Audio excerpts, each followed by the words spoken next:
I'm Anirudh from 8th Earth. And I'm Vishwa from 8 Earth, and today we're going to be talking about our project WINT, which stands for Voice Integrated Notation Typing. So, Anirudh, how did you think of the project WINT?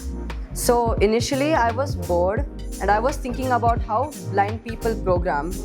So I was very curious about how blind people usually program and how programming languages usually work. So I was thinking of combining the two ideas and making a programming language specifically designed for blind people.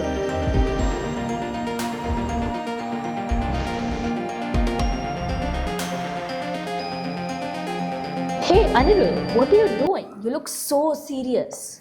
Serious? Not really. But I'm working on my new project, WINT. WINT, like mint with a V? Exactly. It stands for Voice Integrated Notation Typing.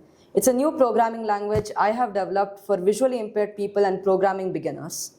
But why do we need a new programming language when we already have languages like Python or Java? That's the problem. Most programming languages often rely on visual input and complex syntax. This makes it extremely difficult for visually impaired people to read using screen readers. So is it like the other day when I saw a program with large amounts of code in curly brackets? I almost fainted. Exactly. It's super discouraging. So Anirudh, what happens to people who can't see very well or beginners who are new to coding? Visually impaired people and programming beginners often get left out of IT jobs. Tech companies miss out on a large pool of potential talent and often face lower workforce diversity. That's so unfair. But now, how does Vint fix all of this? WINT uses voice input and natural language syntax. You can write code just by speaking. Really? Can you show me? Sure. Let's now take a look at a quick demonstration. First off, we have Alt navigation. This feature allows users to navigate between the buttons using the Alt key of their keyboard. This reduces the dependency of visually impaired people on visual input.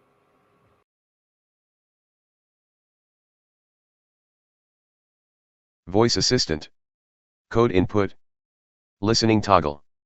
Run code. Voice assistant. Code input. Listening toggle. Now let's look at how users can run code using voice. When the Start Listen button is clicked, the website listens to microphone input and converts it to code. After finishing, users can click on the Run Code button to execute their code.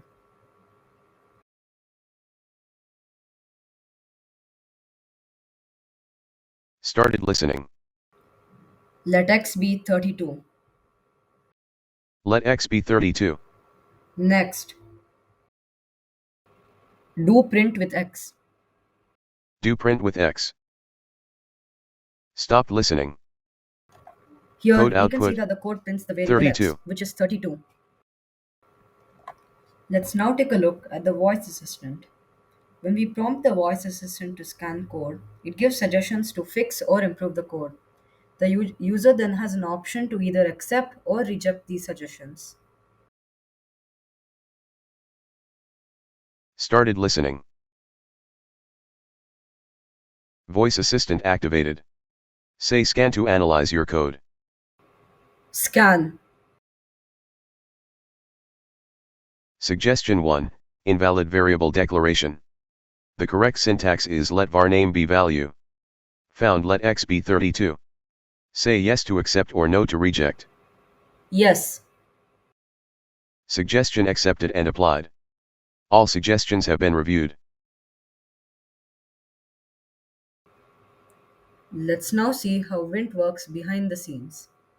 WINT first uses a tool known as the Speech Recognition API made by Google to convert microphone input to code. When the user runs the code is then sent to a program known as a lexer. The lexer converts each word of the code into a form computers can read known as tokens. These tokens are then sent to a program known as a parser. The parser groups related tokens and forms an abstract syntax tree or AST. This AST is then sent to a program known as an interpreter. The interpreter processes the AST and returns an output. This output is then sent back to the website so the user can observe it. Wow, even I can understand that. Not that, there's more. Vint has built in screen reader support, audio feedback, voice activated debugging, and a smart AI editor. So does that mean I can code without looking at the screen? That's the point. Visually impaired people can code independently. So Anirudh, did people like this? Yes, Vishwa. We got awesome feedback from teachers and parents. They suggested we make Vint follow WCAG accessibility guidelines and a voice assistant to fix mistakes. So is it like when I say homework to my phone, it interprets it as homeburger? Exactly. That's why we implemented a voice assistant to fix errors. Anirudh, this is amazing. This can help out so many people. Yes, Vishwa, that's the goal. We want everyone, no matter their educational background, to learn coding.